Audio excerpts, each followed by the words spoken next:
ভাইয়া, আপনাদের সকলের আল্লাহর দোহাই, কেউ ছবি তুলবেন না, ভিডিও করবেন না। যারা আসছেন, যদি দ্বীনের কথা শোনার জন্য আসেন তো বসেন, আল্লাহ পাক তৌফিক দিলে ইনশাআল্লাহ কিছুদিনই কথা হবে। কিন্তু আল্লাহর ওয়াস্তে কেউ ছবি তুলবেন না, ভিডিও করবেন না, গোপনে প্রকাশ্যে করবেন না। যদি করেন এটার কঠিন দায় দায়িত্ব নিজে বহন করবেন। বড় আফসোসের বিষয়। ইসলাম প্রচারের জন্য ইসলামের নিজের সৌন্দর্য যথেষ্ট। ১,৫০০ বছর পরে এর সঙ্গে নতুন কোন রূপ যোগ করার কোনো দরকার নাই। হ্যাঁ, ইসলাম নিজের সৌন্দর্য নিজেই সুন্দর, এর সঙ্গে আর কিছুর যোগ করার দরকার নাই। রাসূলুল্লাহ সাল্লাল্লাহু আলাইহি ওয়াসাল্লামের জমানায় যন্ত্রপাতি ছিল না, অথচ ইসলাম সেই সৌন্দর্যের আকর্ষণে সারা জাহানে ছড়ায় পড়ছে। একটু আমরা সবর করি, ধৈর্য ধরি ইনশাআল্লাহ। বাকি এটা আমার কাছে যেহেতু ভীষণ কষ্টদায়ক, এজন্য আমাকে মাফ করবেন এই বিষয়ে। এটা জানতে পারলে, অনুভব করলে আমার অনেক কষ্ট হয়। সব জায়গায় আমি বলি, এবং এই বিষয় থেকে আপনারা দয়া করে বিরত থাকবেন না। ছবি তোলেন না, ভিডিও করেন না, কখনোই কোনোভাবে আমার ছবি কোনো মোবাইলে কোনো যন্ত্রপাতিতে প্রচার করেন।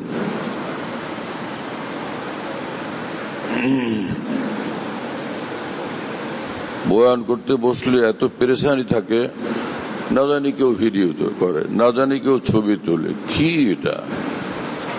এটার মধ্যে কি খায় আর কি ভালাই? হাফেজ হুজুর রহমুল্লাহ শেষ জীবনে রাজনীতি করছেন।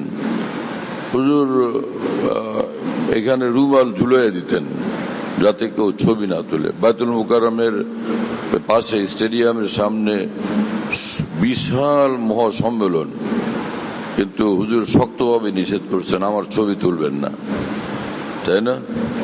উলাইকা আবাই ফাজিনি বিমিসলিহিম। আমাদের জন্য আমাদের আকাবিরের তরিকা, আকাবিরের রংওয়ালা ইসলাম যথেষ্ট। নতুন রঙের ইসলামের জরুরত নেই।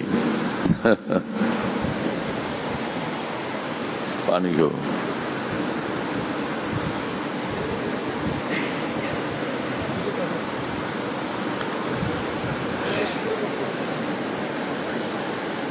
হুজুরের আরাম হইতো মনে হয় উপরে বসলে, না? যেভাবে হুজুরের আরাম লাগে, উপরে বসলে হুজুর বেশি আরামের সাথে দীর্ঘক্ষণ বসতে সহজ হইতো কিনা? হুজুরের যেভাবে আরাম লাগে, তবিয়তের উপরে চাপ তো দেওয়া যায় না, না? উপরে বসলে কি আরাম হবে? আচ্ছা,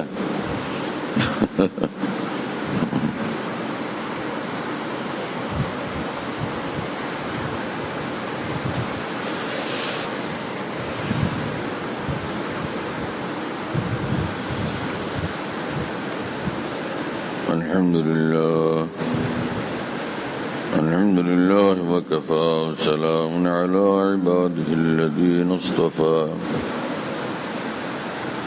আম্মা বা'দ, ফাআউযু বিল্লাহি মিনাশ শাইতানির রাজীম। বিসমিল্লাহির রাহমানির রাহিম। واذكر اسم ربك وتبتل إليه تبتيلا رب المشرق والمغرب لا إله إلا هو لا إله إلا هو فاتخذه وكيلا صدق الله مولانا العظيم. وقال رسول الله صلى الله تعالى عليه وسلم ذاق طعم الإيمان من رضي بالله ربا وبالإسلام دينا وبمحمد صلى الله عليه وسلم رسولا وقال عليه الصلاة والسلام لا إله إلا الله ليس لها حجاب دون الله حتى تخلص إليه وقال عليه الصلاة والسلام جعلت قرة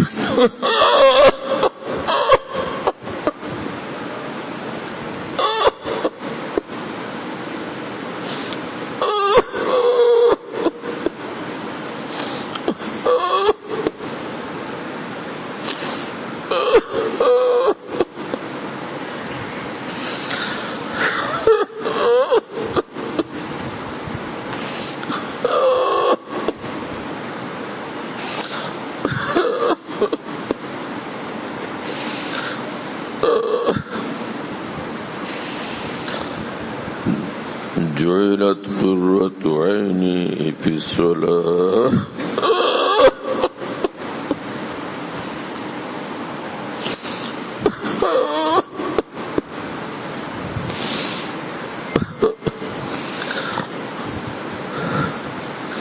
أو كما قال رسول الله صلى الله تعالى عليه وسلم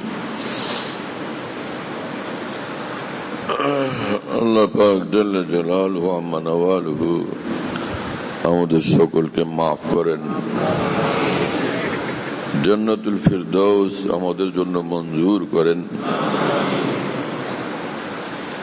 আল্লাহ পাকের মহব্বত, মারিফত এবং আল্লাহ রসুলের ইতাআত ওয়ালা জিন্দেগি আল্লাহ আমাদের সকলকে নসিব করেন।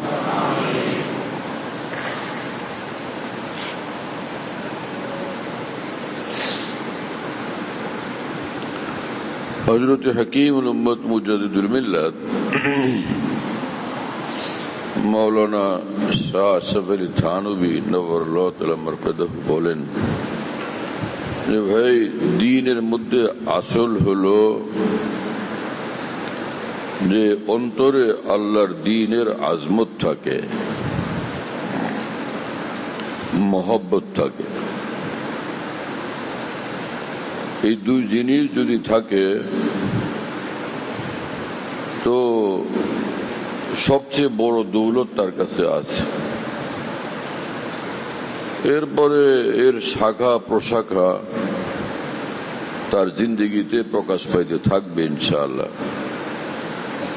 কোন সময় কোনো কমি কোতাহি ত্রুটি বিচ্যুতি হলে তওবা করলে এগুলো সব সাফ হয়ে যাবে ইনশাআল্লাহ তাআলা। আসল জিনিস হলো দ্বীনের আজমত, দ্বীনের মহব্বত।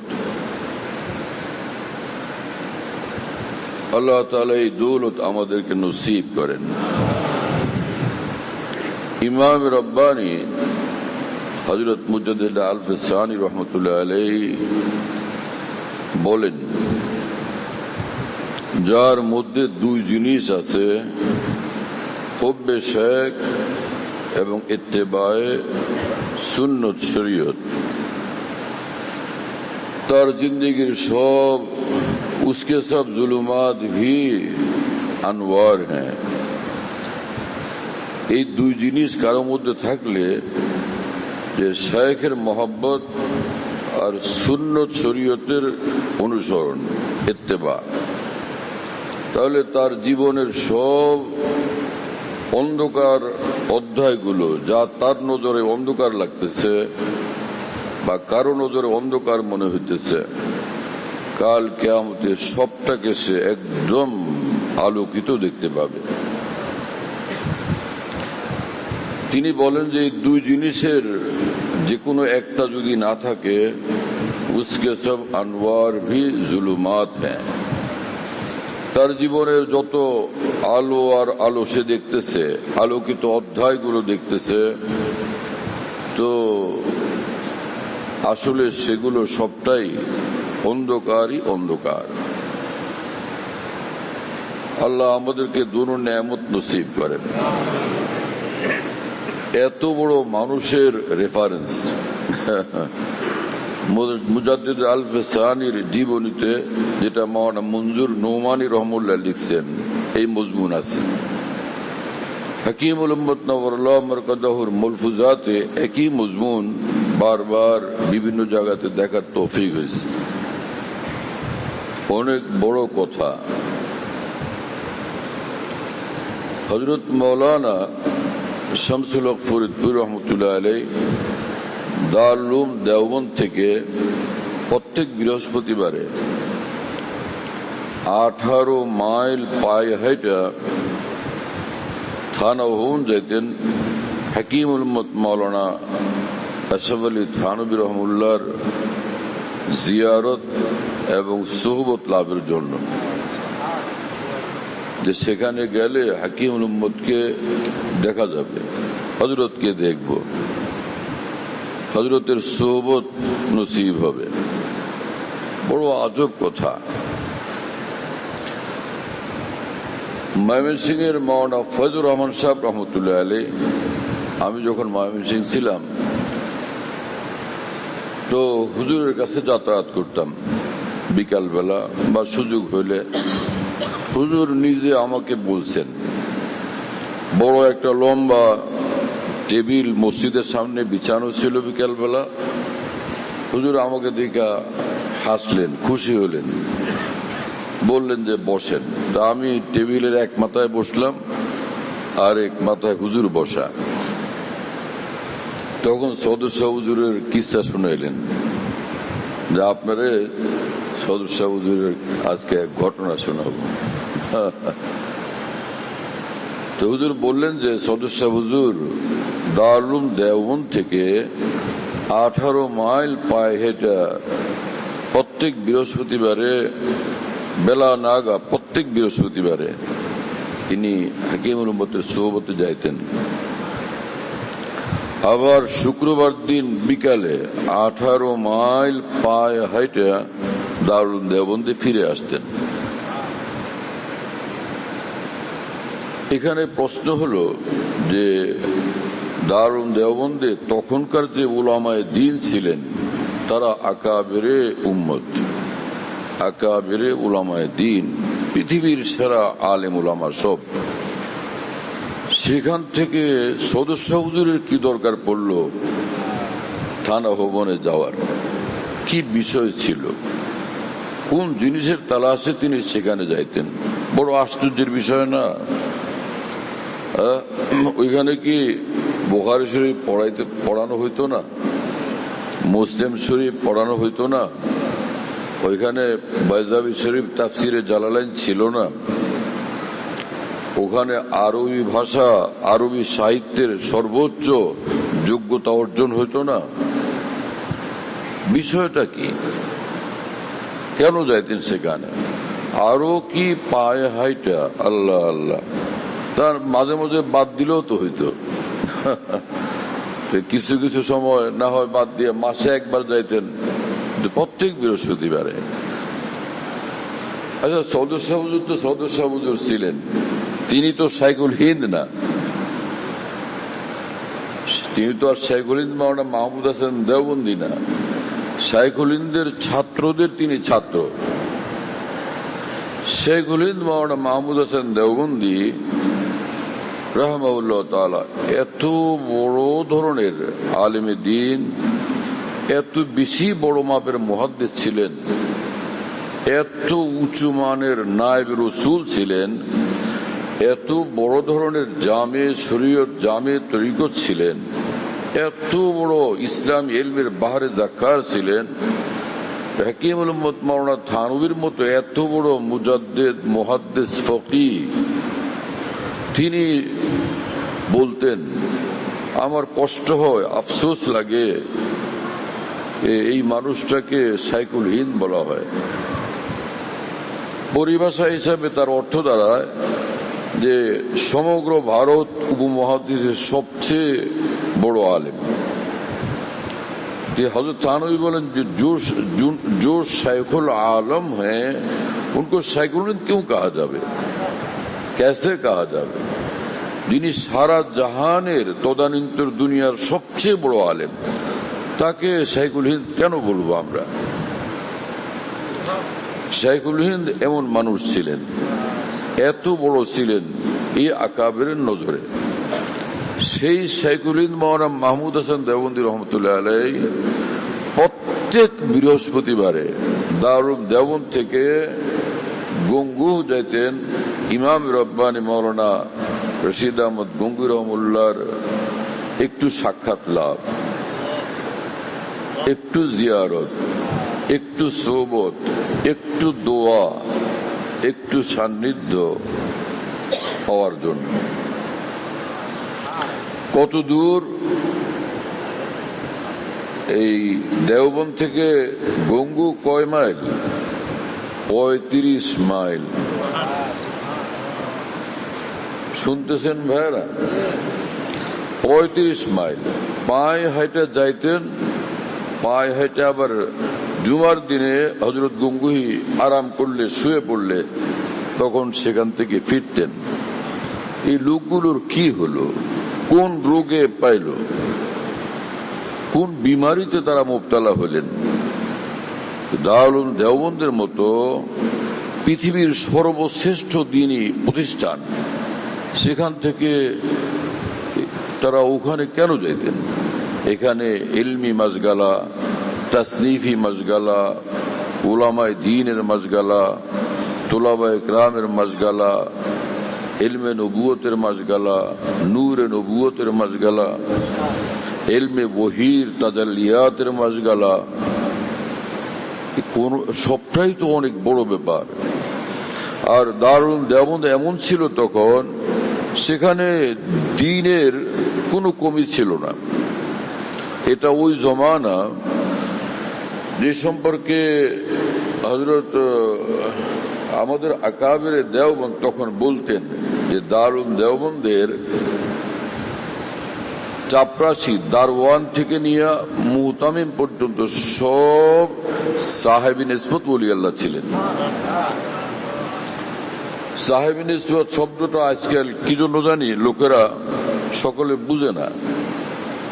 এই জন্য যে আরবি উর্দু কিছুটা জানলেও কিন্তু আকাবের পরিভাষা সম্পর্কে আমরা সবাই জানি না। এখন কথায় কথায় বলে আমার নিসবত অমুক হুজুরের সঙ্গে। নিসবত এই অর্থেও ব্যবহার করে ব্যাপকভাবে। এই নিসবত মানে সম্পর্ক, আমার সম্পর্ক অমুক হুজুরের সঙ্গে, মানে আমি ওনার কাছে বায়াত বা ওনার সাথে আমার ইসলাহি সম্পর্ক। কিন্তু সাহেবী নিসবত এই অর্থে ব্যবহার হয় না। সাহেবী নিসবত মানে আল্লাহর সঙ্গে তাআল্লুক মা আল্লাহ ওয়ালা,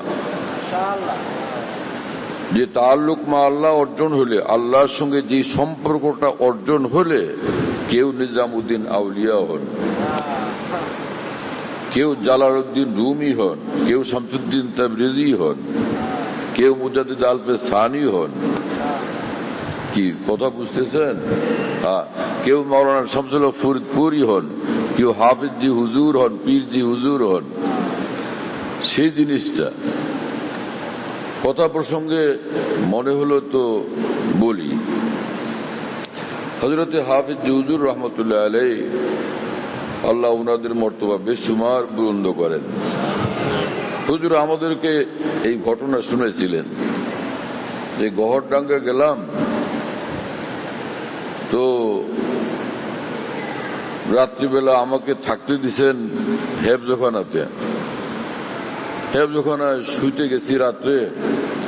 শুয়ে শুয়ে ভাবলাম যে ব্যাপার কি। হেফজখানার পাশেই মসজিদের পিছনে সদস্য হুজুরের কবর, মাটির কবর, পাকা না, সবটাই মাটি, এমনি কোনো ওয়াল নাই। ওই দিক থেকে খালি খুশবু আছে। হযরত হাফিজ হুজুর বলেন যে আমার মনের মধ্যে খটকা লাগলো যে ব্যাপারটা কি। আমি উঠলাম, সে কবরের কাছে গেলাম। কবরের মাটি হাতে শুয়ে দেখলাম যে কবরের মাটি থেকেই এই খুশবু আসতেছে। শুনতেছেন ভাইরা? কি আজীব কথা। সুবহানাল্লাহ তাআলা ওয়া বিহামদি। এইসব মানুষ আমাদের আকাবের ছিলেন। কি হলো! সে আকাবের রাস্তা আমরা ভুললে আমাদের জন্য বিপদ, আমাদের জন্য বিপদ এবং কঠিন বিপদ, ভয়ঙ্কর বিপদ।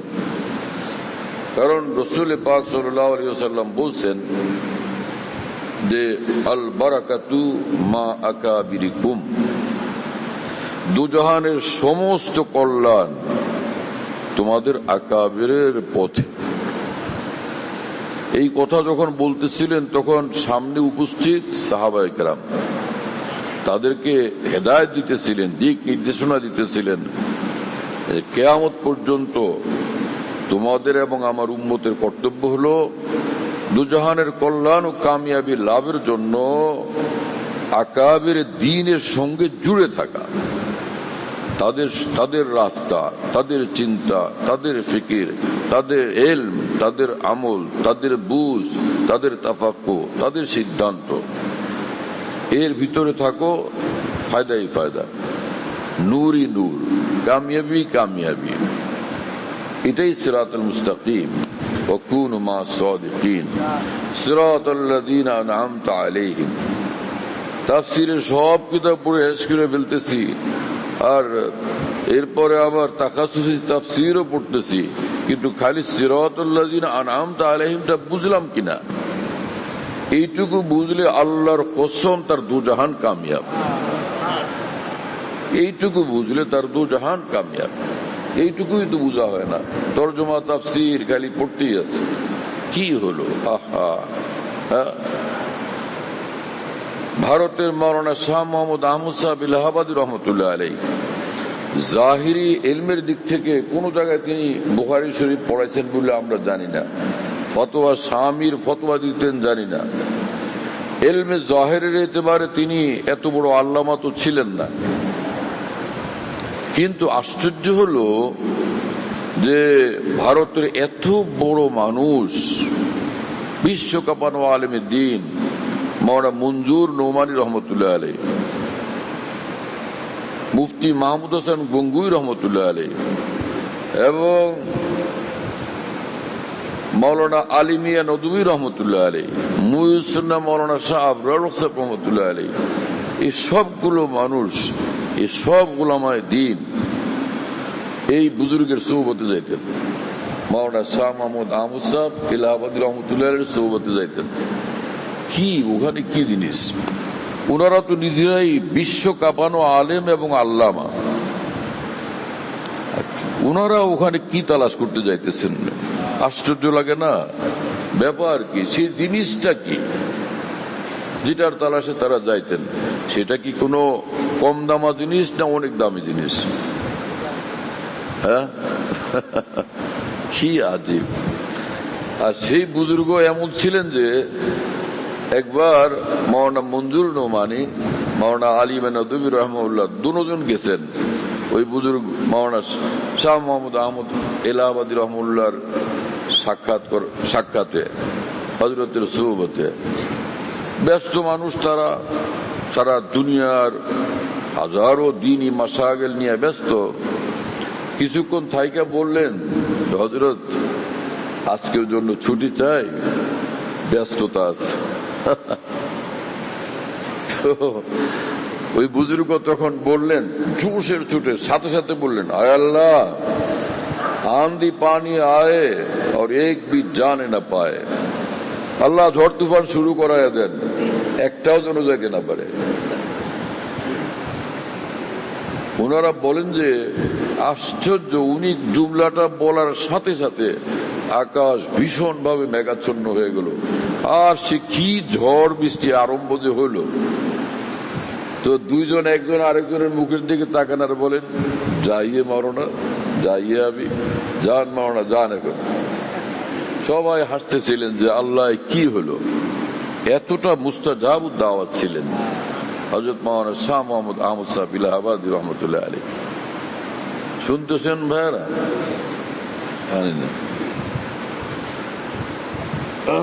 আমার কোনো মুরাত্তাব বয়ান নাই, ওয়াজ নাই যে আমি আগে থেকে কিতাবাদি দেখা বা ফিক্র আফকার করে প্রস্তুত হয়ে আসতে পারছি সেগুলো শোনাবো।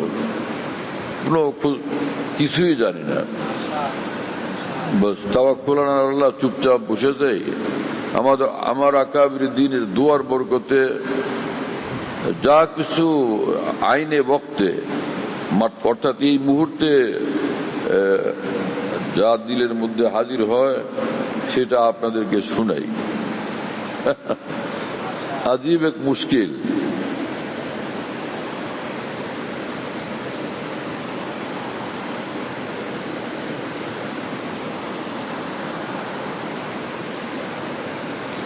হযরত হাকিমুল উম্মত মুজাদ্দিদুল মিল্লাত মৌলানা শাহ সাহেব আলী থানভী রহমাতুল্লাহ এক বিশাল মহা সম্মেলনে প্রধান অতিথি, উলামাই উলামা ভরপুর মাজমাতে। হযরতের এখন বয়ান হবে। মোহতারাম সাহেব হযরত হাকিমুল উম্মতকে স্টেজে নিয়ে যাচ্ছেন। হযরত থানভী বলেন যে আমি চিন্তা করতেছিলাম যে আল্লাহ, এত আকাবের উলামা, এত মুসলমানের বিশাল মাজমা, আজকে কি বয়ান করব, মওজু কি, আজকের আলোচ্য বিষয় কি হবে, কিছুই স্থির করতে পারতেছিলাম না। তো পরে মনে মনে ভাবলাম যে নানান বিষয়ের উপরে আগে বয়ান তো করা হয়েছে, ওর ভিতর থেকেই একটা আজকে শুনাই দিব। সবর, শুকর, তাওয়াক্কুল, ইশক ইলাহি, খাশিয়ত ইলাহিয়া, ইত্তেবায়ে আকাবির, ইত্তেবায়ে সুন্নত, তাওহীদ, কত মাযামিন আলহামদুলিল্লাহ শুনাইছি এই পর্যন্ত।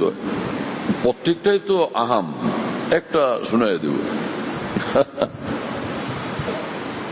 মিম্বরে পড়ছেন বা সোফাতে বসছেন, খুতবা পুরাটা পড়ছেন। হযরত এই খুতবা মসনুরা যেটা লম্বা, এইটা পুরাটা পড়তেন। হযরত হাফেজে কোরআন এবং পাক্কা হাফেজ, এত বড় আলেম, মুহাদ্দিস, মুফাসসির, ফকিহ।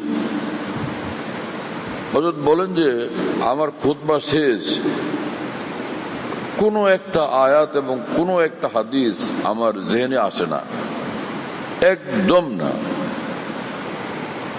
আমি কিছুই জানি না, একদম বকলম। এইভাবে আমি বসে রয়েছি, কি করি এখন? কোন একটা কিছু জেহেনে আসলে তো পড়তাম, বলতাম, কিছুই জেনে আসে না। আমি হাফেজে কোরআন, একটা আয়াতও মনে পড়ে না, কিছুই না। তো আমি বুঝতে পারলাম আল্লাহর তরফ থেকে আমার উপর কঠিন পরীক্ষা আসছে, ইবতিলা। ওরা আমি একটু অপেক্ষা করে দেখলাম যে পর্দা সরে না। শুনতেছেন ভাইয়েরা? মাওলানা জালালউদ্দিন রুমি রহমতুল্লাহ আলাইহি মসনবী শরীফ লিখতেন জঙ্গলের মধ্যে। তিনি বলতেন, হুসামউদ্দিন রহমতুল্লাহ হযরতের শাগির্দ ছিলেন, তিনি এটা লিখতে থাকতেন, হুসামউদ্দিন। এবং এত বড় মানুষ তিনি, হযরত হুসামউদ্দিন, তাকে মাওলানা রুমি বলতেন, আয় হুসামউদ্দিন জিয়ায়ে জুল জালাল, হে হুসামউদ্দিন সারাপা তুমি নূরই নূর, আপাত মস্তক তুমি নূর ও তাজাল্লিয়াতে এলাহিয়াতে ডুবা এক মানুষ। শায়েখের নজরে যিনি এত বড়, তিনি কত বড়। এবং মাওলানা রুমি মসনবী শরীফে বলছেন যে আমি যে মসনবী বলি, আল্লাহর মহব্বতের কবিতা বলি, তো সেটার হাকিকত হলো যে আমার হৃদয়ের জানালার সামনে আল্লাহ পাকের ইলমের এবং হেদায়েতের নূরের সূর্য এরকম চমকাইতে থাকে। সে সূর্য যে কিরণমালা ঢালে আমার রুহের উপরে, সেটাই কবিতার ভাষায় তোমাদের সামনে প্রকাশ পায়। এখানে আমার চিন্তার কোনো দখল নেই।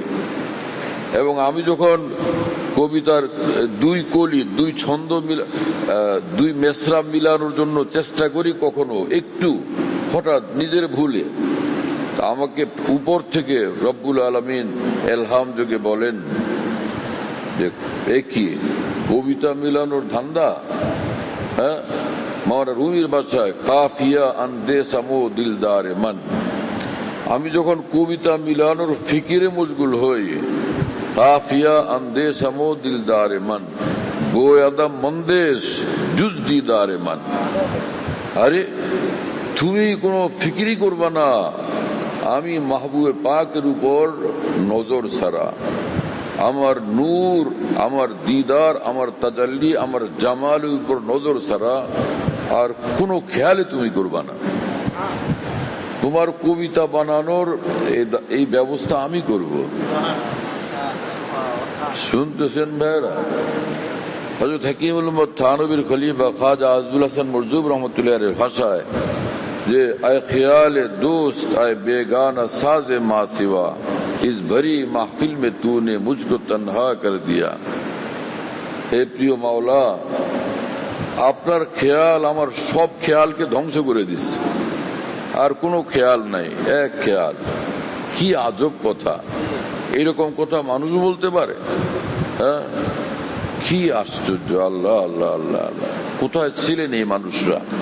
আয় খেয়ালে দোস্ত, হ্যাঁ, হে আমার মাহবুবে পাকের খেয়াল এবং ধ্যান, আয় বেগানা সাজে মা সিवा, সারা জাহান থেকে তুমি আমাকে আলাদা করে দিছো, বেগানা বানায় দিছো সব, আমি একলা। रहते हम जहां में यूं जैसे यहाँ कोई नहीं। এই পৃথিবীতে আমি এমন ভাবে বসবাস করি, আমি একলা আর কেউ না এবং কিছুই নাই। এই হলো আরেফিনের জিন্দেগি, আহলুল্লাহর জিন্দেগি। বড় আজব, বড় আজব, বড় আজব। কি বলবো আপনাদেরকে? আয় খিয়ালে দোস্ত আয় বেগানা সাজে মা সিवा इस भरी महफिल में तूने मुझको तन्हा कर दिया।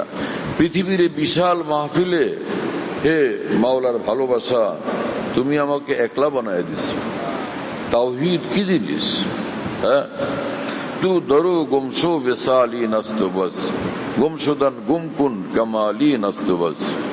প্রিয় মাওলার ধ্যানে, তার জামালে, তার নূরে এতটা হারায় যাওয়া, নিজেরই খবর নেই, কোনো খবর নাই, বেখবর সারা জাহান থেকে। এক আজীব জগৎ। আমি এগুলোর ব্যাখ্যা করব না, একটার ব্যাখ্যা করতে গেলে এইটা নিয়েই ব্যস্ত থাকবো, পরে আশপাশের বাকিগুলো ছুটে যাবে। কথা বুঝতেছেন প্রিয় বন্ধুরা? কি কথা ভাই! হ্যাঁ, খালি এইটা এক শের ইয়াদ রাখলো, আল্লাহ পাক কবুল করলে এক শেরই তাকে আল্লাহ পর্যন্ত পৌঁছে দিবে। আল্লাহ ইয়াজতাবি ইলাইহি মান ইয়াশা।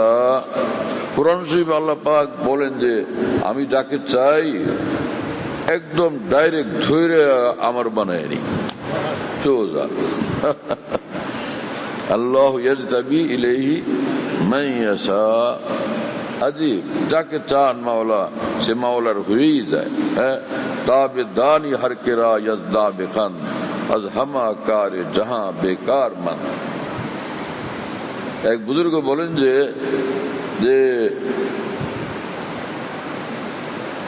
আল্লাহ যাকে চান, আল্লাহ যাকে ডাক দেন ঊর্ধ্ব জগৎ থেকে, এই তোর কোনো কাম নাই, তোর কাম শুধু আমি মাওলার সঙ্গে থাকা, আমার সঙ্গে থাকা, আমাকে নিয়ে ব্যস্ত থাকা। এই লোক সারা জাহান থেকে বেকার হয়ে যায়, কোনো কাম টাম নাই। হাফিজ হুজুর কেসা মানুষ! আমরা ময়মনসিংহ বিশাল মহাসম্মেলন হবে, সারা দিন সকাল থেকে নিয়ে মানুষ ব্যস্ত, অপেক্ষা হুজুর আসবেন। হাজারে হাজারে মানুষ অপেক্ষমান। হযরত মাওলানা আমিন সাহেব রহমতুল্লাহ আলাইহি, মাওলানা সাদেক আহমদ সিদ্দিকী সাহেব, অনেক উলামায়ে কেরাম হুজুরের সঙ্গে হঠাৎ দুপুরবেলা গিয়া পৌঁছছেন। তো এত মানুষ, এত নেতৃবৃন্দ, এত উলামায়ে দ্বীন অপেক্ষমান, হুজুর ওনাদের সঙ্গে দেখা করবেন না, কথা বলবেন না? যদি তিনি রাজনৈতিক নেতা, তাহলে দলীয় কর্মী এবং নেতৃবৃন্দের মন রক্ষা করবেন না? একটু হাসবেন, মুসাফা করবেন, একটু সঙ্গত দিবেন, লোকগুলো খুশি হয়ে যাবে। আশ্চর্য মানুষটা। গাড়ি থেকে নামলেন, ময়মনসিংহের বড় মসজিদে বসলেন, ঢুকলেন, একদম সামনের কাতারে চলে গেলেন। খালি মসজিদ, নামাজের রক্ত না। ইয়া আল্লাহু আকবার, নামাজে দাঁড়ায় গেছেন। সব মানুষ মসজিদের বাইরে তাকায় আছেন, আমিও তাকায় আছি। তো হুজুর নামাজে দাঁড়াইছেন, তো দাঁড়াইছেন, কোনো খবর নাই। হাফেজ তো ভীষণ হাফেজ। রুকু করবেন কি কখন করবেন তো কি জানে। এত লম্বা দাঁড়ায় থাকার পরে এইবার রুকু একটা এত লম্বা, পরে যখন সেজদায় গেলেন তো কোন সময় উঠবেন কে জানে। সব মানুষ অপেক্ষা করে আর চুপ করে দাঁড়ায় আছে। এইরকম পরিস্থিতি, এইরকম আল্লাহ ওয়ালা, এই তার শান, তার ব্যাপারে জবান খোলার কারো হিম্মত হয়? কি আশ্চর্য, কি হলো এই মানুষগুলোর। মশগালা আহলে দিল কা আখতার, বাগ ইমা কি বাগ বানি হ্যায়। আমার শেখ আরে বিল্লাহ মৌলানা শাহ কি মোহাম্মদ আখতার সাহেব রহমতুল্লাহ আলাইহি বলেন, আল্লাহর দিওয়ানাদের মশগালার ব্যস্ততা হলো শুধু মাওলাকে নিয়ে, শুধু মাওলাকে নিয়ে, শুধু মাহবুবে পাকের ভালোবাসা, আরো চাঙ্গা করা, আরো চাঙ্গা করা, আরো চাঙ্গা করা, আরো তার কাছে যাওয়া। এজন্য আসলে সত্যিকার মানুষ হতে হলে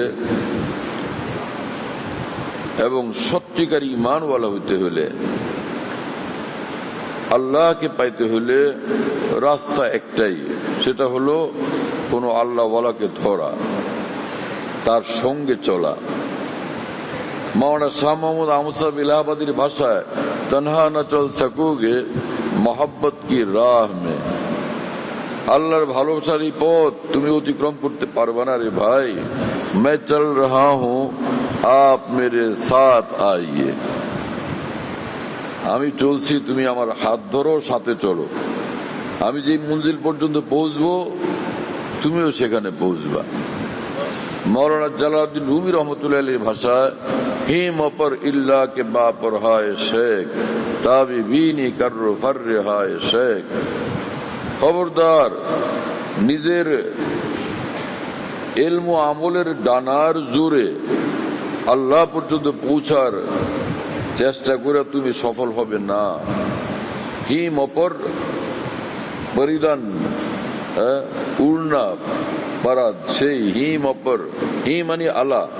এই খবরদার, তুমি নিজের ডানার জোরে আল্লাহ পর্যন্ত উঠবার চেষ্টা করবা না। আমার এলেম, আমার আমল, আমার চেষ্টা, আমার মেহনত, আমার মুজাহাদা আমাকে আল্লাহ পর্যন্ত পৌঁছায় দিবে না। কোন আল্লাহ ওয়ালাকে ধরো, তাবিবিনি কাররু ফাররে হায় শেখ।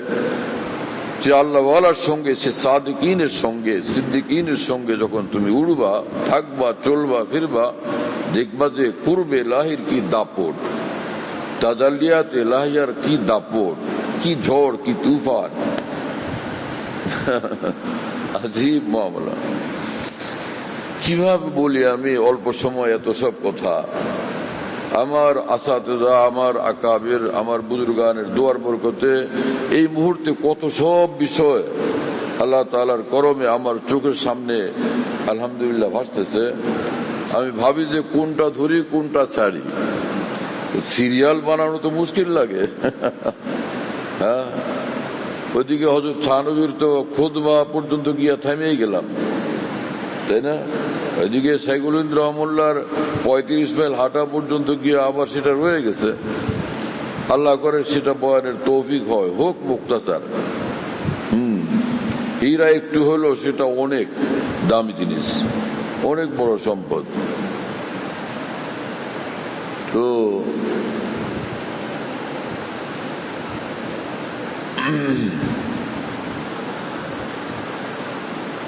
কি পাইলেনি মানুষগুলো, কি বিষয় তো কি জানে। আজীব ব্যাপার সেপার। হ্যাঁ, সুবহানাল্লাহ তাআলা বিহামদি। হিম অপর ইল্লা কে বাপর হায় শেখ, তাবিবিনী কর্র ফর হায় শেখ। বাবা ফরিদুদ্দিন আত্তার রহমতুল্লাহ আলাইহি বলতেন যে দর ইরাদত বার সাদিকায়ে ফরিদ, তাবিয়াবি গঞ্জে ইরফারা কলিদ। কালিদ কেলিদ দোনো রকম সহি। বাবা ফরিদুদ্দিন আত্তার রহমতুল্লাহ আলাইহি বলেন যে ঠিক মতো মাওলাকে চাও, দর ইরাদত বার সাদিকায়ে ফরিদ, সত্যি তুমি আল্লাহকে চাও।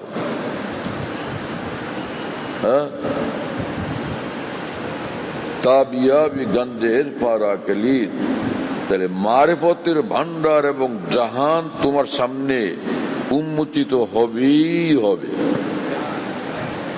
হযরত হাকিমুল উম্মত মাওলানা থানভী নওয়ারুল্লাহ তাআলা মারকাদাহু বলতেন, আমি আল্লাহর কসম করে বলি যে আল্লাহকে চাইছে নিঃসন্দেহে সে আল্লাহকে পাইছে। আমার ভাই, তুমি চাও নাই, সেজন্য তুমি আল্লাহকে পাও নাই। হযরত থানভী বলতেন এই কথা। ফের হযরত হামেশাই শের পড়তেন সঙ্গে, যে তুমি যদি আল্লাহকে চাইতা তো তুমি আল্লাহকে পাইতা। ওই শের কি ছিল? ফজলুল্লাহ কোন দিক গেল?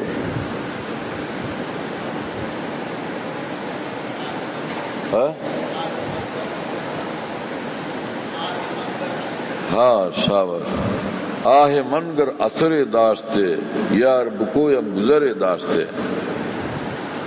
आहा आहे मनगर असरे दास्ते यार बुकोयम गुजरे दास्ते। মাওলাকে পাওয়ার ব্যথা যদি আমার অন্তরে পয়দা হইতো, নিঃসন্দেহে আমার মাওলাকে হৃদয় সিংহাসনে আমি পাইয়া যেতাম। তো হযরত হাকিমুল উম্মতের মলফুজাত মাওয়াইজ, এই আকাবির দ্বীনের মলফুজাত মাওয়াইজ যখন পড়তাম তো ভাবতাম যে ওনারা বলেন কেমনে। বাড়ি কোন আয়াত হয়তো এটা আল্লাহর ওহী, হাদিস শরীফ এটাও ওহী, কিন্তু ইনারা এরকম শক্ত কথা, পাকা কথা, ফাইনাল কথা, চূড়ান্ত কথা বলেন কেমনে? ওনারা তো কোনো নবী না। পরে দেখতাম যে আল্লাহ ওনাদের সবগুলো চূড়ান্ত কথার পক্ষে কোরআন হাদিসের দলিল আছে, সেটা আমাদের অজানা। শুনতেছেন প্রিয় বন্ধুরা? হ্যাঁ, যাত্রাবাড়ি মোহতামিম সাহেব হযরত মাওলানা মাহমুদুল হাসান সাহেব একবার আমাকে বললেন অনেক বছর আগে, হযরত মাদানীর খলিফা সিলেটের মাওলানা আব্দুল করিম শাইখ কৌড়িয়া রহমতুল্লাহ আলাইহিকে একদিন আমি পায়া পরে বললাম, হযরত টিকাটুলি আমার মসজিদে, আমি যেখানে থাকি একটু আসতেন, বেড়ায় যেতেন, নিয়ে চলো। গেছেন সাথে। বলেন যে আমি একান্তে ওনারে পায়া পরে নানানটা জিজ্ঞেস করতে শুরু করলাম। আমি বললাম যে হযরত এরকম যে নামাজের পরে মাথায় হাত দিয়া কি কি পড়ি, অনেকে দেখি পড়ে, এটার কোনো দলিল আছে? উনি আমার জোরে একটা ধমক দিয়া বললেন, এই মিয়া, আমাদের আকাবের যে সকল আমল করেন কোনটা বেবুনিয়াদ না, সবটার বুনিয়াদ আছে। উনি মোহতামিম সাহেব হাসলেন আর আমারে বললেন, বাপ রে, আমার একটা এমন জোরে ধমক দিলেন আর এই কথাটা বললেন, আমি চুপচাপ হয়ে গেছি ডরে। শুনতেছেন ভাইয়েরা?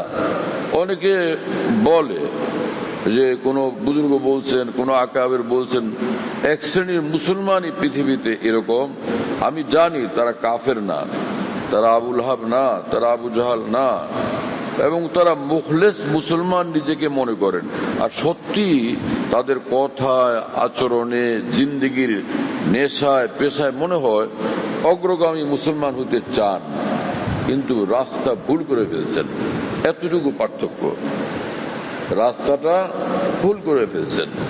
যেখানে গেলে খাঁটি সম্পদ, খাঁটি দৌলত পাওয়া যাবে, নির্ভেজাল দ্বীনের আলো, তাওহীদের আলো, সুন্নত শরীয়তের আলো পাওয়া যাবে, সেখানে তারা পৌঁছেন নাই। আবেগী ভাবে ইসলামের অনুসরণ করেন। আমার এই ভাইদের এই ভুলের কারণে আজীবন তারা এই বিভ্রান্তির জাহান থেকে আর মুক্তি পান না। আল্লাহ আমাদের সকলকে খালিস ইসলামের নূরওয়ালা জাহান দেখার তৌফিক দেন। হযরত হাকিমুল উম্মত মুজাদ্দিদুল মিল্লাত মাওলানা থানভী রহমতুল্লাহ আলাইহি ইসলামের সৌন্দর্যের এক জাহানের বর্ণনা দিতে দিতে ক্লান্ত হয়ে তখন বলতেন যে, হে ইসলাম, তুমি এত সুন্দর, কি আশ্চর্য, যে ফরক তাব কদম হর কুজা কে মিনে গরম কেরেশমা দামনে দিল মি কসদ কে যাই যাস। হে পরম সুন্দর ইসলাম, তোমার মাথা থেকে পা পর্যন্ত সর্ব অঙ্গের যে অঙ্গের দিকে আমি তাকাই, তোমার প্রতিটি অঙ্গের সৌন্দর্য শোভা, তোমার প্রতিটি অঙ্গ সৌষ্ঠব আমাকে পাগল বানায় ফেলে, এতটা যে এখান থেকে আর নজর সরানোর উপায় নেই। তুমি সুন্দর, তুমি সুন্দর, তুমি শ্রেষ্ঠ, তোমার মতো আর কেউ নাই, তুমি অতুল্য, অতুলনীয়। শুনতেছেন আমার ভাইয়েরা? হ্যাঁ, কি কথা! যে ফরক, ফরক মানে মাথার তালু, যে ফরক তাব কদম হর কুজা কে মিনে গরম কেরেশমা দামনে দিল মি কসদ কে যাই যাস।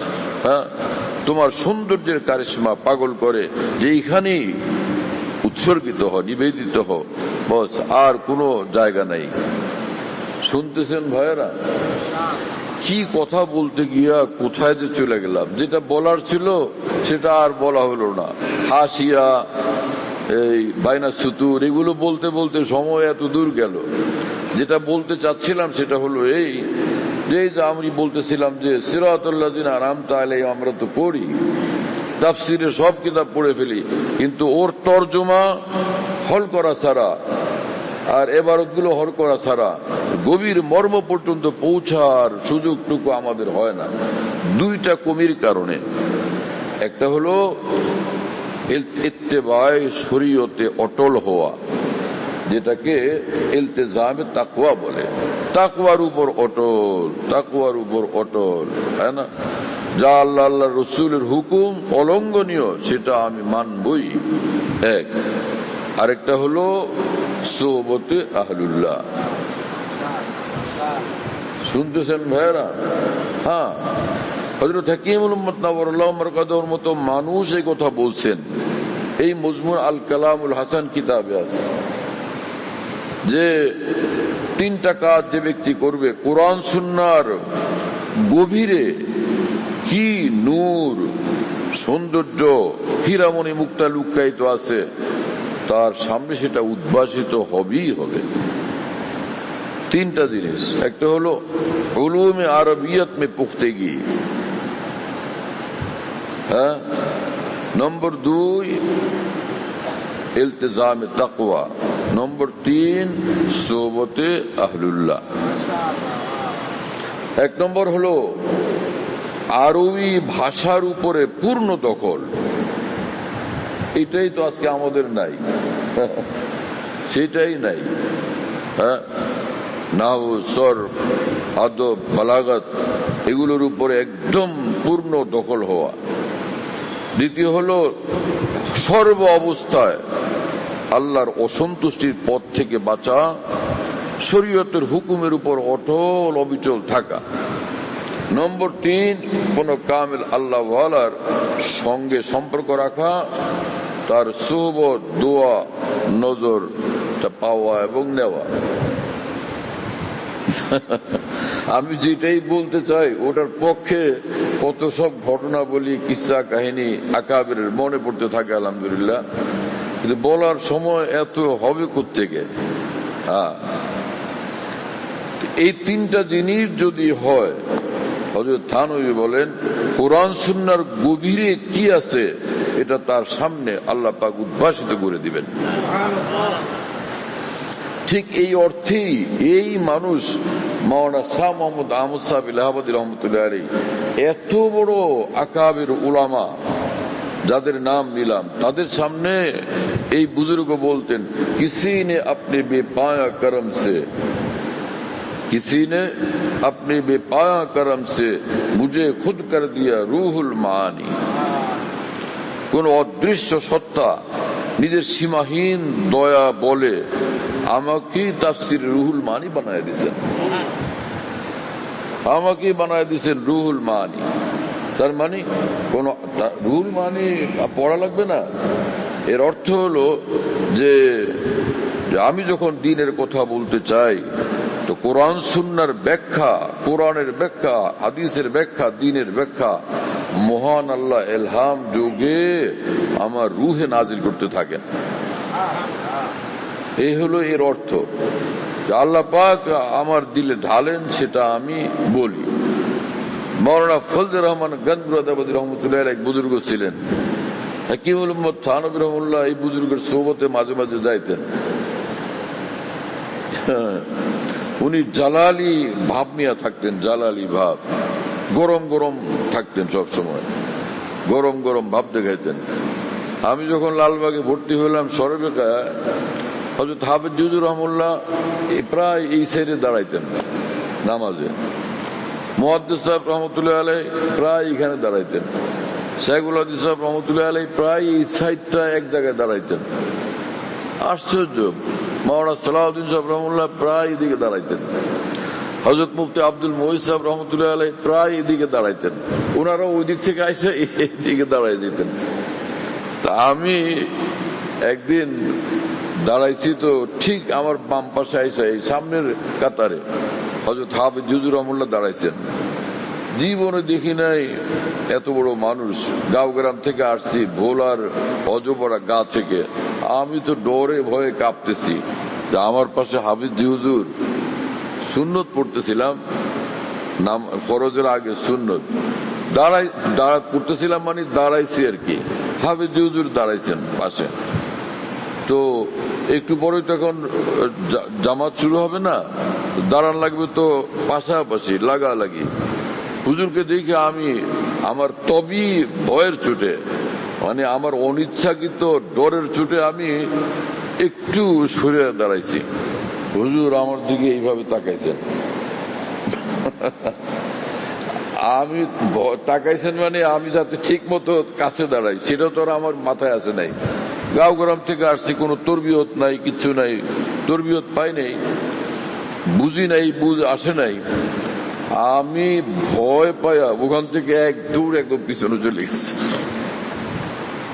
কয়েক কাতার পিছনে গিয়ে আমি খালি দাঁড়ায় দেখতেছি যে যদি আরেকবার তাকান আমি এখান থেকে দৌড় দিয়ে আরেক দিকে চলে যাব। ভয় এত পাইছি আমি। হুজুর পরে এদিকে তাকায় থেকে যে খালি হয়ে গেছে, পরে আর পিছনে তাকান নাই। পিছনে তাকালে আমি ওখান থেকে আরেক দিকে ভাগতাম। কিছু বুঝতেছিলাম না, এত ভয় লাগে আল্লাহওয়ালাদেরকে দেখলে। কি রূপ, কি হায়বত, হ্যাঁ, হায়বতে হক হাসতি আজ, হ্যাঁ, তাদের পোশাকের কারণে এই ভয় পয়দা হয় না। হ্যাঁ, এটা হায়বতে হক, এটা আল্লাহ ওয়ালাদেরকে আল্লাহ পাকে হায়বতে রূপ দান করেন, খোদা প্রদত্ত। এটা আশ্চর্য। হ্যাঁ, হায়বতে হক হাস্ত ইয়াজ খালক নিস্ত, আজীব আল্লাহ পাকের শান, ভয় লাগে। তো মাওলানা ফজলুর রহমান গনবুরাদাবাদী রহমতুল্লাহ আলাইহি অনেক বড় মানুষ ছিলেন। ব্রিটিশ আমলে এত বড় আলেম ছিলেন যে সেই যুগে বুখারী শরীফ যে কেউ পড়াইতে পারত না, এই বুজুর্গ বুখারী শরীফ পড়াইতেন। একবার তিনি বুখারী শরীফের সবক পড়ান। রামপুর রাজ্যের রাজা এক দরবারি মৌলবীকে পাঠাইছেন যে উনারা যদি আপনি আনতে পারেন আমার দরবারে তো উনাকে আমি 1,00,000 রুপিয়া নজরানা পেশ করব। সেই জমানার 1,00,000, আরে বাপরে! মানুষ অনেকের কাছে শুনছি যে 5 শিকা 1.5 টাকা দিয়া তো ওই জমানায় বিয়ের পূর্ণ সদাইপাতি করা যেত। সেই সময়ের 1,00,000 বিশাল ব্যাপার না। ওই দরবারি মৌলবী মাওলানা ফজলুর রহমান গনবুরাদাবাদী রহমতুল্লাহ আলাইহির কাছে গেছে। হযরত তো বুখারী শরীফ পড়ান, আমরা বুখারী শরীফের সবকে যদি যাই, ফাতুল বারি, উমদাতুল কারি, এরশাদুস সারি বা উর্দু শুরুহাত যা আমাদের আকাবের আছে এগুলো দেখি, কোন রকম মজমুন আর মতলব আর তর্জমাতুল বাব হল করে সবকে গিয়ে পড়ায় দিই। इमाम रब्बानी मौलाना रशीद अहमद गंगोई रहमतुल्लाह अलैह बोलते हैं, हदीस पढ़ने पढ़ाने का मजा तो जब है कि पढ़ने वाला भी साहिब निस्बत हो और पढ़ाने वाला भी साहिब निस्बत हो। হাদিস পড়ার এবং পড়ানোর মজা স্বাদ তখন যখন যিনি পড়ান তিনি কোন কামেল আল্লাহওয়ালা, আর যারা পড়েন তো তারা কামেল আল্লাহওয়ালা। শুনতেছেন ভাইয়েরা, এই আজীব মামলা। মাওলানা ফজলুর রহমান গাজী রহমতুল্লাহ আলাইহি যখন বুখারী শরীফ পড়াইতেছিলেন, তিনি তো নূরে নবুয়তের অকুল জাহানে ডুইবা ফের তাকরীর করতেছিলেন। ওই সময় দরবারি মৌলভী সাহেব সামনে আইসা দাঁড়ায় আছে ওই যে সংবাদটা বলার জন্য। হযরতের তো কোনো এইদিকে খেয়াল নেই, পড়াইতেছেন তো পড়াইতেছেন তো পড়াইতেছেন, তাকরীর আর তাকরীর। হঠাৎ এক জায়গায় গিয়ে থামলে, এক স্টেশনে এসে হঠাৎ থামলে, ওই লোকটা সামনে দাঁড়ানো দরজার দিকে হঠাৎ বললেন কি চাই। তো ওই মৌলবী ওই সুযোগে তখন বললেন, হযরতজি রামপুর রাজ্যের রাজা আমাকে পাঠাইছেন, হযরত ওয়ালা যদি সেখানে যান তো রামপুর রাজ্যের রাজা আপনাকে 1 লক্ষ রুপি তিনি আপনাকে নজরানা পেশ করবেন, এই পয়গামটা দিয়ে আমাকে পাঠাইছেন। হযরত মাওলানা গঞ্জপুরাদাবাদী বললেন, এই মৌলবী, লাখ রুপিয়া পর ডাল খাক, লক্ষ রুপি আমার নজরে ছাই মাটি, ডাল খাক, মাটি মাটি আর মাটি ফেল এটার উপরে। তার মানে তোমার লক্ষ রুপি আমার কাছে ছাই মাটি, কিচ্ছু না, এর কোনো হাকিকত নাই। फिर তিনি এই শের পড়লেন, जो दिल पे हम उनका करम देखते हैं तो दिल को बेअज़जाम जम देखते हैं। আমার হৃদয়ের উপরে মহান আল্লাহর পক্ষ থেকে নূর ও তাজাল্লিয়াতের বারিধারা যখন আমি দেখতে থাকি, তখন তোমাদের রাজ্য রাজত্ব, তাই না, এই সিংহাসন, এই তোমাদের এই অর্থ করি, তা আমার কাছে ছাই মাটি মনে হয়। तो जो दिल पे हम उनका करम देखते हैं, दिल को बेअज़जाम जम देखते हैं। এই সকল এই রাজা বাদশাদের অর্থ সম্পদ, এটা আমার কাছে কিছুই মনে হয় না। হ্যাঁ, এত বড় দৌলত আল্লাহ তাআলা সিনার উপরে ঢালতে থাকেন। সুবহানাল্লাহ তাআলা বিহামদি। হযরত বড় পীর জিলানী রহমতুল্লাহ আলাইহিকে মানুষ কেন জানি আমাদের উপমহাদেশে বড় পীর জিলানী বলে। আর এটা শুনতে শুনতে শুনতে শুনতে সকলের মনে হয়েছে উনি পিচ্ছা বুঝেন। হালাকে উনি তো অনেক বড় আলেম, ইবনে কুদামা হাম্বলীও উনার শিষ্য, এবং তিনি সৈয়দ ছিলেন, সৈয়দ আব্দুল কাদের জিলানী রহমতুল্লাহ আলাইহি। হযরত বড় পীর জিলানী রহমতুল্লাহ আলাইহি নিকট সঞ্জরের বাদশাহ দূতের হাতে একটা চিঠি পাঠাইছেন এবং ওর ভিতরে লিখছেন যে, হযরতজি আপনার এখানে দিন রাত বেশুমার আল্লাহর বান্দারা আসতে থাকে আল্লাহকে পাওয়ার জন্য, আর আপনি দস্তরখান বিছায় রাখেন, ওরা আসে আর খায়। আগে থেকে বুজুর্গানের দস্তরখান এমনই চলতেছিল। ইসলাহ ইনকিলাবি উম্মত হযরত থানবীর কিতাবের হাসিয়াতে আছে যে হযরত সৈয়দ আহমদ কবির রেফাই রহমতুল্লাহ আলাইহির দস্তরখানে প্রতি বেলা 1 লক্ষ মেহমান খানা খাইত। আমি কিতাবের রেফারেন্স দিলাম যাতে কারো দেখতে ইচ্ছা করলে ওটা দেখার সুযোগ হয়। অন্যায় হলে বলো যে কি সব কথা শুনে দিচ্ছে, তাই না? সুবহানাল্লাহ ওয়া বিহামদিহি। কি আজীব আজীব ঘটনা। হযরত বড় পীর জিলানী রহমতুল্লাহর কাছে সঞ্জরের বাদশাহ লিখছেন যে আপনি যদি অনুমতি দেন, আমার নিমরোজ রাজ্যটা আপনার জন্য আমি লিখে দেব। যাতে আপনার তাম ব্যয় নির্বাহ এখান থেকে করতে পারেন। আমরা কেউ হলে কেমনটা করতাম, সুবহান, নিমরুজ রাজ্য পুরোটা আমার লিখে দিবেন, কোন একটা মার্সিডিজ গাড়ি না, হ্যাঁ না, অথবা কি কি গাড়ি যে আছে, পাজেরো আরো কি সব, এক রাজ্য পুরা। আজীব তো, এইটাকে কত রকমের বাহানা করে কিভাবে এটা বৈধ ঘোষণা করা যায় এবং আনা যায় আমরা ফিকির করতাম না। ভাই এটা আসলে আমরা দিনের কাজেই ব্যয় করবো, অসুবিধা কি? কিন্তু ইনাদের মুআমালাই ছিল আজব ভিন্ন, যে শুধু আল্লাহর উপর নজর, খতম, যা আসবে ওখান থেকে আসবে। কিভাবে বড় জিলানী এই জবাব দিতে পারলেন? তিনি লিখছেন চিঠির জবাবে, তিনি চিঠি লিখছেন, চু চত্রে সঞ্জরি রোকে বখতম সিয়াবাদ দর্দি লাগার বুধ হাওয়া সে মুলকে সঞ্জরাম। হে বাদশাহ, তোমার সঞ্জর রাজ্যের প্রতি আমার অন্তরে তিলমাত্র কোনো লালসা থাকে, লোভ থাকে, মোহ থাকে, তাহলে আমার কপাল আর জিন্দিগি যেন কালো ছাতার মতো কালো কুৎসিত ধ্বংস বরবাদ হয়ে যায়।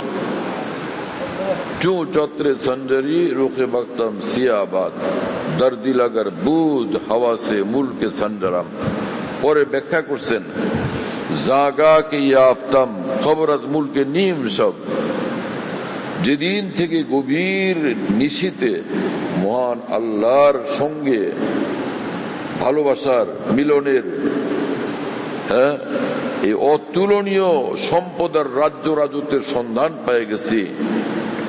জাগা কি আফতাম খবর আজ মুলকে নিম সব, মল মুলকে নিম রোজ বেগ যাও নামি খরাম। হে বাদশাহ, সেই দৌলত পাওয়ার পরে তোমার নিমরোজ নামক রাজ্য রাজত্ব এক জবের বিনিময় খরিদ করতে আব্দুল কাদের অপ্রস্তুত।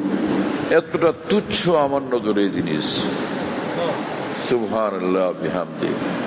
এই হলো আহলুল্লাহ, এই হলো আরেফিন, এই হলো আকাবিরের দিন।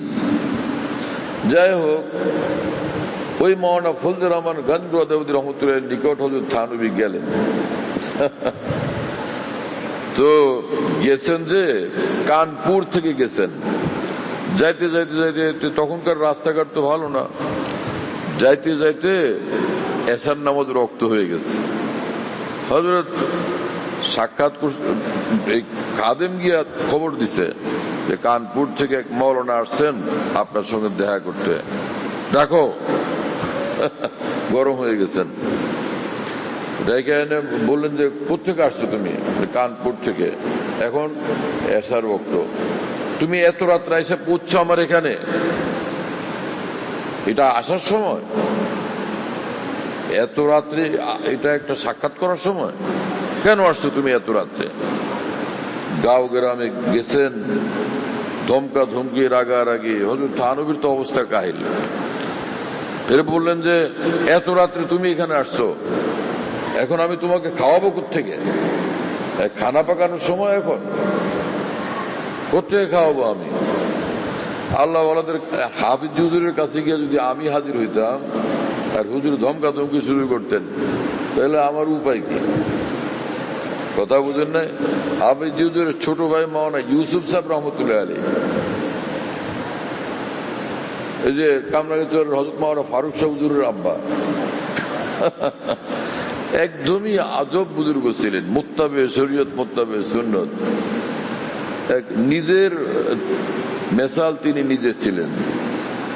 তো উনার জামাই রাত্রিবেলা এরকম এসার পরে শ্বশুরবাড়ি তো শ্বশুরবাড়ি, হুজুর সে শ্বশুরবাড়িতে গেছেন, মাওলানা ইউসুফ সাহেব রহমতুল্লাহর বাড়িতে গেছেন, আর তো জামাইরে ধরছেন। জামাই আলেম, মিয়া এত রাত শ্বশুর বাড়িতে আসার সময়?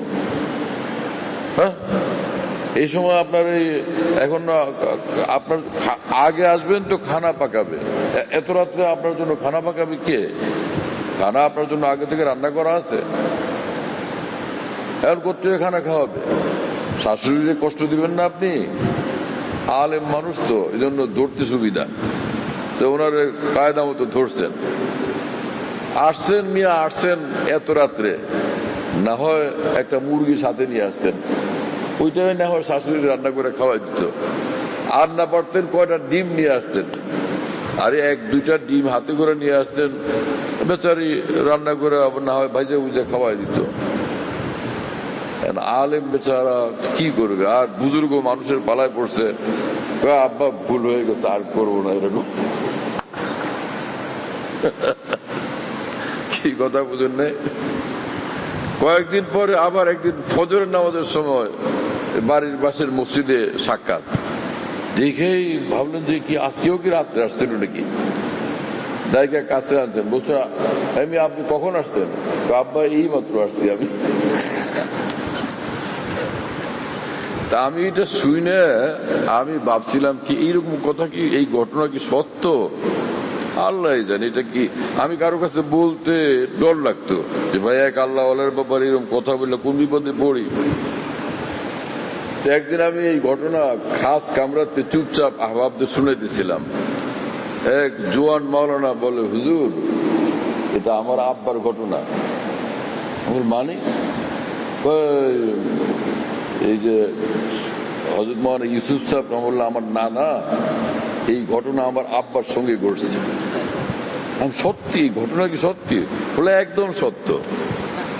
যাক, একবার গেলাম নোয়াখালী মাইজদি এই যে আল-আমিন মাদ্রাসার বার্ষিক মাহফিলে, তো ওইখানে এক আলেম আসছেন, আয়সা আমার লোক দেখা করলেন আর খুব হাসলেন।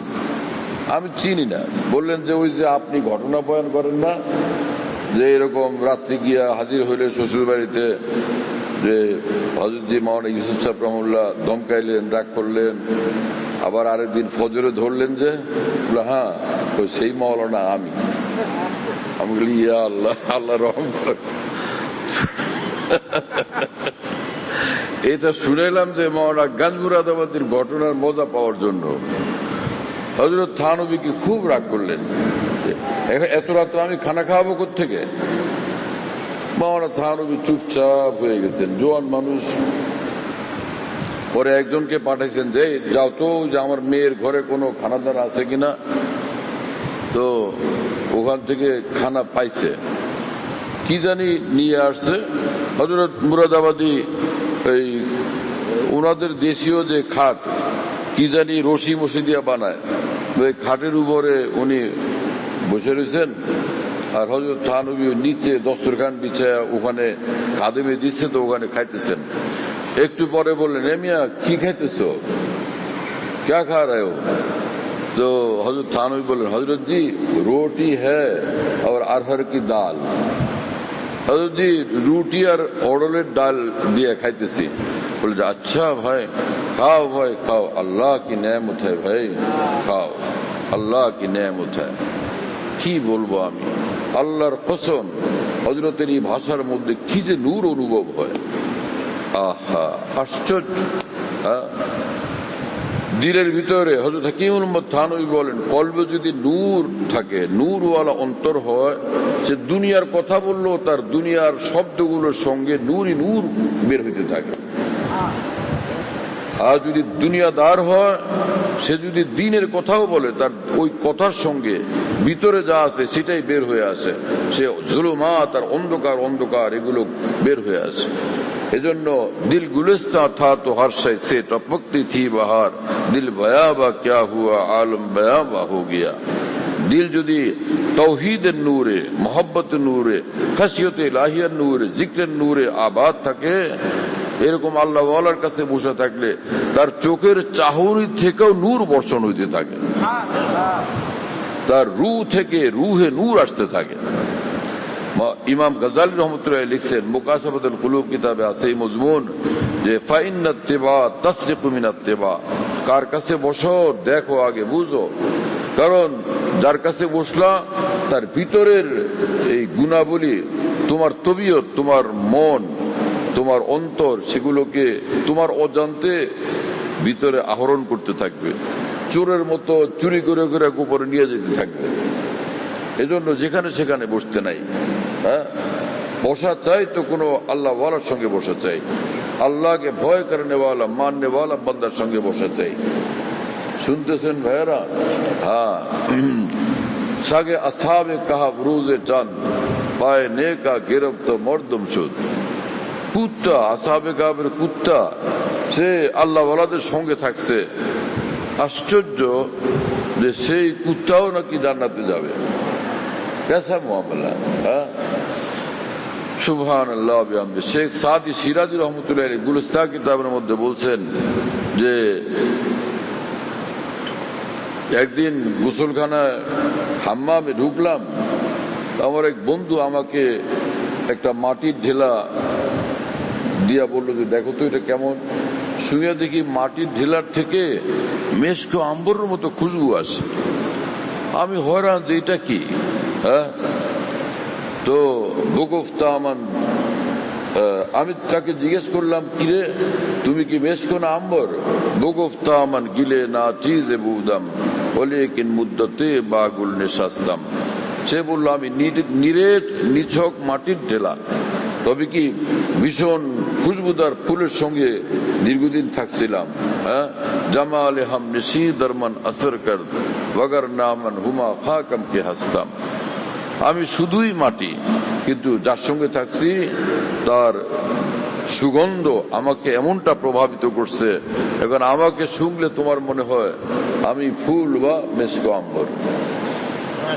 তো সাদি সিরাজি এই ঘটনার মাধ্যমে, এই দৃষ্টান্তের মাধ্যমে আমাদেরকে সবক দিচ্ছেন যে যাদের রূহ এরকম মাওলার মহব্বতের খুশবুওয়ালা, তাদের সঙ্গে উঠো বসো, তো তোমার রূহ এবং জিন্দেগি এরকম খুশবুদার হবে।